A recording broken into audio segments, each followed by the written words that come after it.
Summer, baby. Race season, or at least training season. I don't know when you're racing. But let's make a plan to start your training off on the right foot.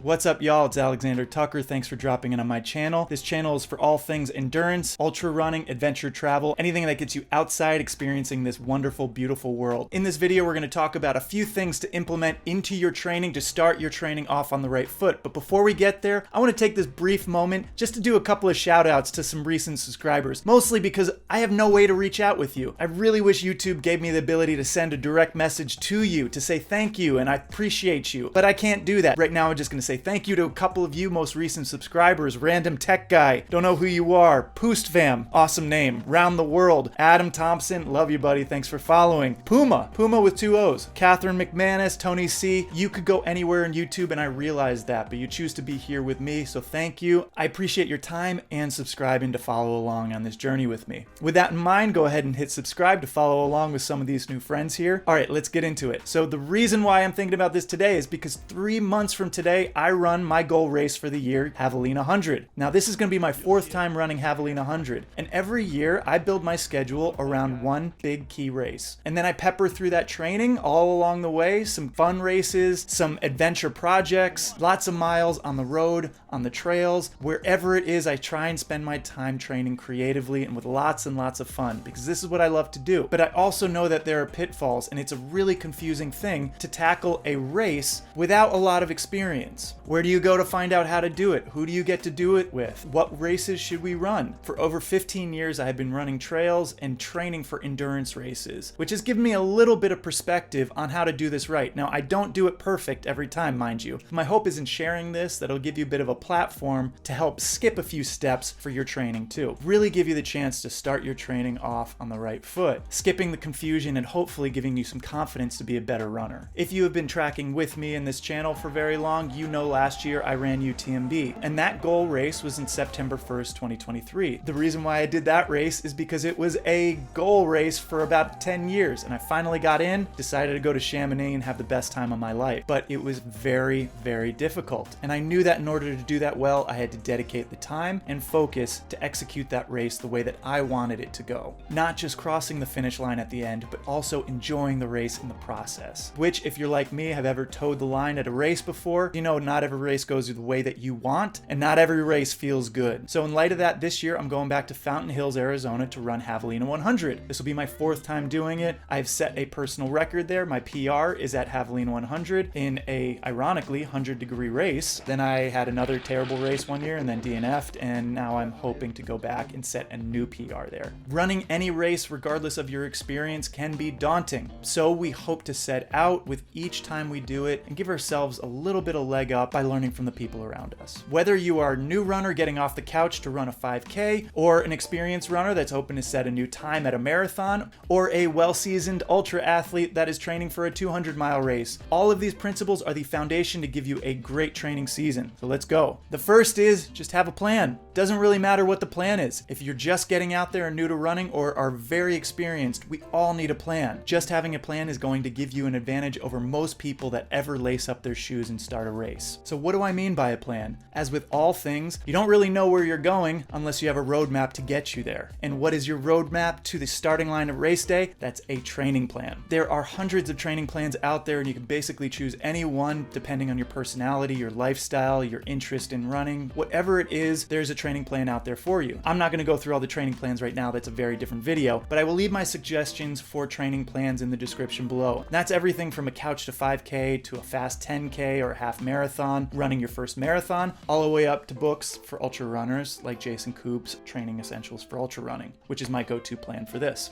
But when I talk about plan, I'm not just talking about your training plan to get you to race day. I'm also talking about the general fitness plan that you hope to put in place in order to improve your overall fitness to keep you best healthy and fit on your way to race day. Many of these books are going to have added suggestions for overall strength conditioning, as well as calisthenics and general flexibility or stretching patterns patterns in order to keep yourself safe and fit while training as a runner. And I do recommend building in strength and mobility into your training program, because regardless of your experience or level of fitness now, it's going to require more strength and recovery. So include that in your training plan. Include your intentions for your diet. Do you plan to follow a strict diet regimen, or just implement some tweaks and improvements along the way? And that could be nothing more than just recovery. What am I going to drink or eat after my training to best recover for the next session? Have a plan, follow it, and it'll get you where you need to go. Next, it seems simple, but schedule your plan. What use is having a plan if you don't actually schedule into your calendar, into your rhythm of work, family time, hobbies, travel? These are things that can inevitably affect the timeline that you have towards race day. And in addition to scheduling your plan, it isn't just scheduling your training blocks so you know what you have. Knowing what you have also going to allow you to know where you are going to run and how much time it might take to get to your training ground. Or if you're leaving from the house, what shoes are you going to take? Every single runner can have the potential of running in all sorts of different shoes, whether it's light, fast road shoes, or slow, long mile shoes, or trail shoes. Whatever the shoes, equipment, gear, or clothes are, it takes a bit of an idea to know what to expect. So once you plan out what your training is going to be, then you can plan where it's going to be and know what you're going to wear for that training session.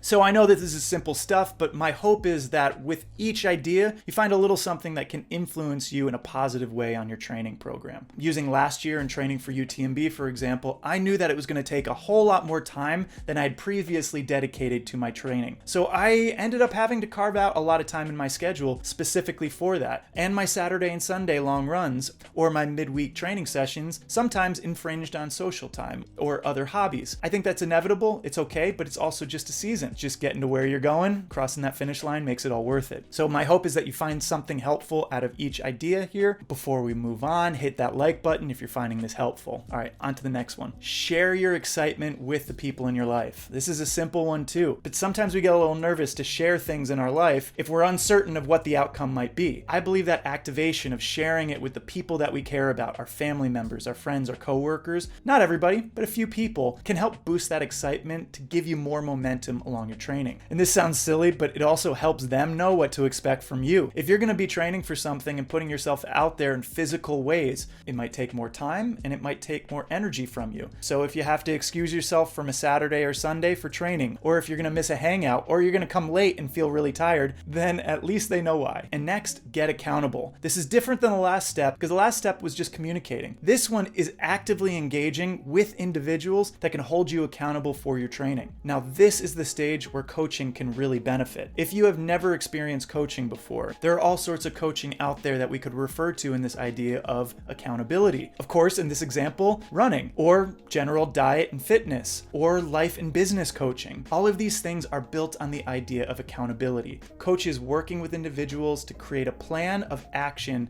to execute on their goals, and holding them accountable through support every step of the way. For myself, as a life and business coach in my day job, that's what I love to do most, is be able to partner with individuals and see the steps that they take bring them closer to their goals, to their vision, to their dream life. And I will leave my suggestions for running coaches that I've worked with in the past, but if you are looking for coaching of any kind, reach out and schedule a sample session with me. I would love to get to know you and build a plan of action towards that dream. Now, the real key to running coaching isn't just finding somebody to hold you accountable, but it's also implementing penalties when you don't follow through on your training plan. When there are penalties, it means that there are stakes on the line. And when there are stakes, you most likely follow through. And if there is no money in the budget for coaching, reach out to 1, 2, maybe 3 friends and tell them, I'm going to send you my training results at the end of this day. And if I don't do it, I have to buy you and your wife a dinner or something. I have to dress up like Mickey Mouse and go to a Disney convention, which would be my absolute nightmare. The next thing is push yourself, but stay realistic. We're all just trying to figure out our way through this crazy life. We're all busy, have responsibilities that are more important than this goal that we most likely have set for ourselves. So yes, push yourself to remain consistent with your training plan and also be realistic with the realities of life that we have around us. So try our best and then be realistic when we have to adjust. And the last thing I suggest is creating a foundation for your training. Celebrate your progress along the way. Insert your favorite celebration here. It's really up to you. But the ways that we get to see the progress that we've come along the way is to stop and reflect on how far we've come, on all the work that we put in and where it's brought us. And one great way to do that is just to celebrate the incremental progress that we've made. And of course, don't forget to plan your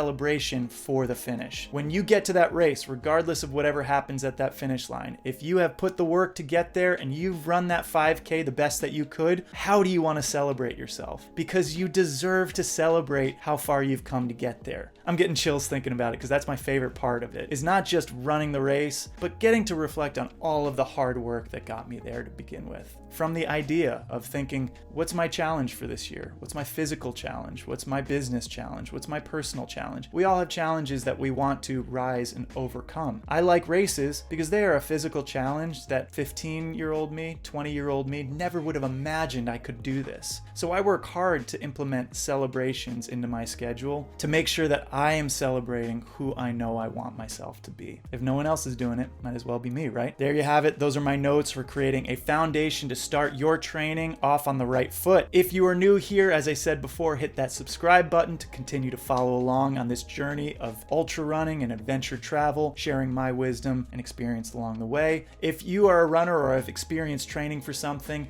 go ahead and share in the comments below the habits or practices that you implement in your training to create a foundation of success. Again, thanks to all of you for following along. I'm so grateful to do this with you. Happy training, safe travels, take care.